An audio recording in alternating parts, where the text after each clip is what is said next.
GT Countdown. The top 10 babes who are out of your league.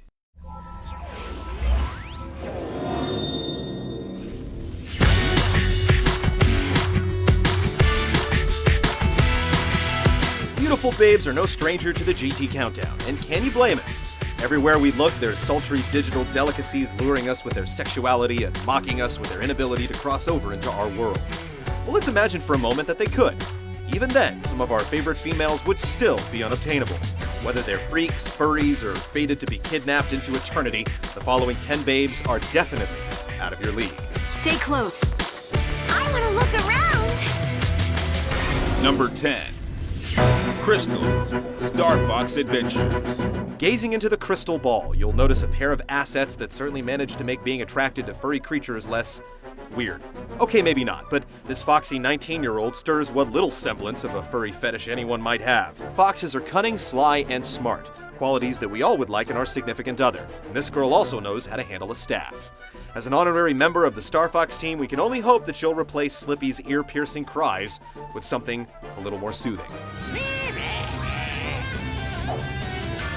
Number 9. Bayonetta. This ridiculously proportioned witch is obviously no mere mortal. Her Amazonian stature, gracefully elongated arms, and legs capable of wielding a terrifying assortment of supernatural weaponry, and a rump rumored to have taken thousands of man-hours to digitally sculpt, all make Bayonetta far too much woman for even the forces of heaven to handle. She may be a bit of a tease, but when this black magic woman plays, she plays rough. Her overpowering sexuality is measured in gigatons, and when she reaches the breaking point, nobody's left standing but her. Number 8. Samara, Mass Effect 2. The galaxy of Mass Effect 2 certainly isn't in short supply of its sexy sapphire sirens, the Asari, but it's a real shame that the one we want just happens to be the one we can't have. Samara is a biotic bombshell to the nth degree, but the 1,000-year age gap is sure to be something of an awkward dinner topic, not to mention a certain family secret that brings new meaning to the phrase drop-dead gorgeous. Still, there's something irresistible about her, and like the fair-skinned people of her race, our balls are blue just thinking about it. Find peace in the embrace of the goddess. Number 7. Big Sister, BioShock 2. Mystery and women go hand in hand, but romancing a big sister seems like an impossibility. Perhaps a big daddy could get his drill on and let the sparks fly in a hot and heavy bump and grind session, but that just sounds incestuous. The common man would have to deal with her full-body chastity belt and plasmid powers that will burn far worse than any STD. Plus, she's got the mentality of a hyper-single mother, like Murphy Brown mixed with Octomom and a creepy brood of kids. We'd love to look behind the mask, but there's too much baggage, and those Adam Martinis aren't cheap. Number 6. Maiden in Black, Demon Souls. Thou seekest soul power, dost thou not?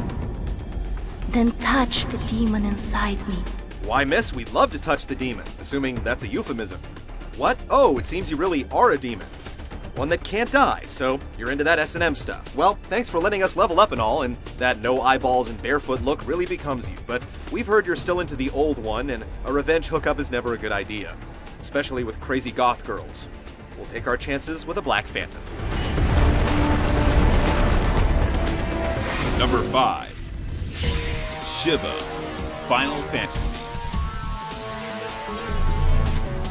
As one of the few reoccurring characters throughout the Final Fantasy series, the Ice Queen Shiva always appears in minimal attire to cast her frosty diamond dust attack. And in the upcoming Final Fantasy XIII, the Shiva sisters lock legs to turn into a motorcycle for Snow to ride upon. Unfortunately, whether she's classified as an Esper or an Eidolon, Shiva isn't quite human, and we'd have second thoughts about taking a lover that can deep freeze our junk. Number 4.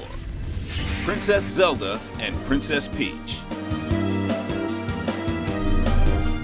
You have to really question the political effectiveness of Nintendo's premier princesses, seeing as they almost always end up as hostages.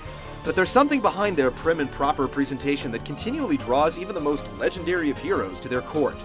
If the best Mario or Link could muster was a peck on the cheek, then your chances of hooking up with these royal babes are next to none. You'll figure out the Zelda series timeline or find Luigi in Super Mario 64 first. We've been chasing these princesses for decades, making them fall firmly into the "you always want what you can't get" category. Number 3. Hanatsu Vachel, Fear Effect 2. As a freelance assassin, Hana from the PS1 series Fear Effect is only truly loyal to herself. It might seem like she saves her charms for her victims, but in the sequel, Retro Helix, it turns out that she not only has lots of love to give, she apparently bats for both teams, if you catch her drift. Director Stan Liu has clarified that Hana does not exclusively love the ladies, but until they verify she's come back to the boys in Fear Effect 3, we think joining up with this pair of pretty killers is just a little too wild for our cartoon imagination. Number 2. Cortana, Halo. Cortana isn't even real within the confines of video gamedom, and she doesn't boast the most impressive assets, but she scores high in the conversation department for guys who are confident in their own stupidity. As Master Chief's AI assist, rumor has it that her lifespan is incredibly short because she's so intelligent, essentially burning out due to information overload. But while she's, well, alive, she sure does have a powerful sway. Complicating matters, Bungie writes her as if she is human, displaying plenty of emotion like regret, fear, and even a hint or two of love. She's a fake woman inside a medium full of fake people, making her one of the most unattainable ladies inside our precious hobby. A little souvenir I hung on to, just in case. Number 1. Eris Gainsborough, Final Fantasy VII. Eris is a young, innocent flower salesman who likes white materia and long walks through the planet's lifestream. Having her for your very own might be enough to put you on cloud 9, but it sadly will never be. And that's because she's dead. Well, and not real. No matter how many times you replay Final Fantasy VII, Eris's fate has been sealed for 13 years, and no amount of Phoenix Downs are gonna bring her back. Tragic, true, but given all the angst-driven melodrama her demise is fostered in the sequels and movies to follow, fans, deep down, probably wouldn't have it any other way. There were perhaps no gals that got away with as much heartache as her, making Eris the ultimate babe that's out of your league.